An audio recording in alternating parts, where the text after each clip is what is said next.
Lucas registra em seu evangelho uma das histórias mais belas e marcantes da Bíblia, acerca do Cristo ressurreto.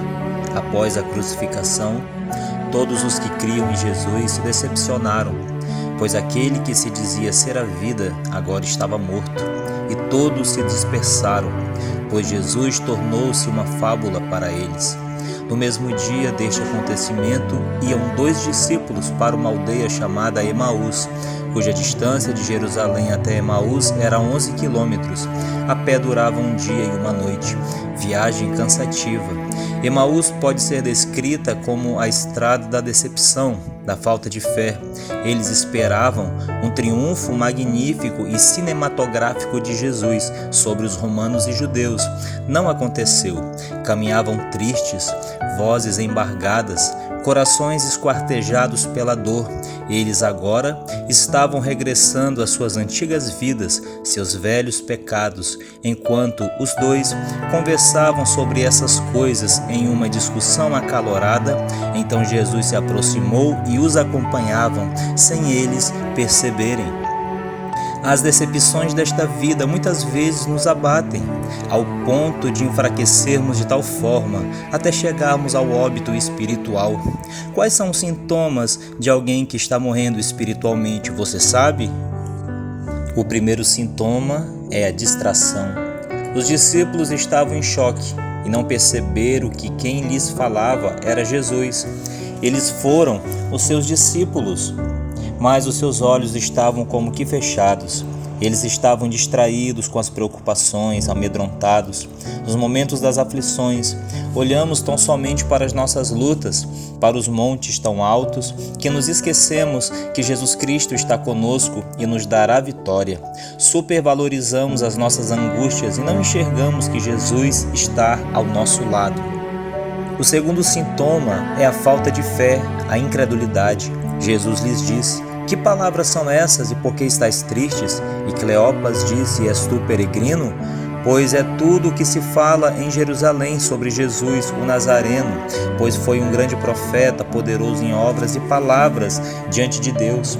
O ato da crucificação e o desfecho com a sua morte arrancou-lhes a fé dos seus corações, em suas memórias, imagens marcantes que eles nunca iriam esquecer, grandes milagres, como a transformação da água para o vinho em Caná da Galileia, ou a ressurreição de Lázaro em Betânia, depois de 4 dias onde estava morto.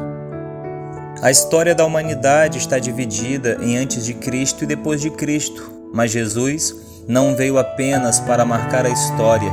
Não, ele veio para mudar a sua vida, colocar luz no seu caminho e fé no seu coração. E o terceiro sintoma é a decepção espiritual. Eles disseram: "Os principais dos sacerdotes o entregaram à condenação da morte e o crucificaram. E nós esperávamos que fosse ele o que remisse Israel, mas já é o 3º dia e ele está morto." Jesus se ira com eles e diz: "Honestos e tardos de coração para crer tudo o que os profetas disseram. Não convinha que o Cristo padecesse essas coisas e entrasse na sua glória?" Explicou-lhes a lei e os profetas, colocando Cristo como tema principal de todas as Escrituras. Após isso, eles chegaram à aldeia para onde iam e o constrangeram Jesus, dizendo: "Fica conosco, já é tarde." E já declinou o dia. E assentando-se na mesa, tomou o pão, o abençoou e partiu e lhes deu. E ele lhes reportaram para a ceia de como ele fazia quando partiu o pão.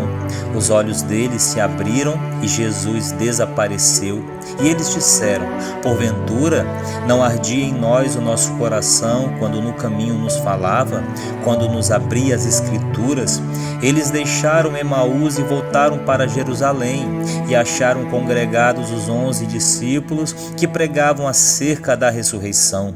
Volte a ter comunhão com Deus, Permita que o teu coração volte a arder com a presença do Senhor. Ore mais, se consagre mais, leia as Escrituras, busque o poder de Deus. Então, você não precisará voltar a Emaús, mas você vai ficar em Jerusalém para pregar o Evangelho e dizer que Jesus vive para todo sempre.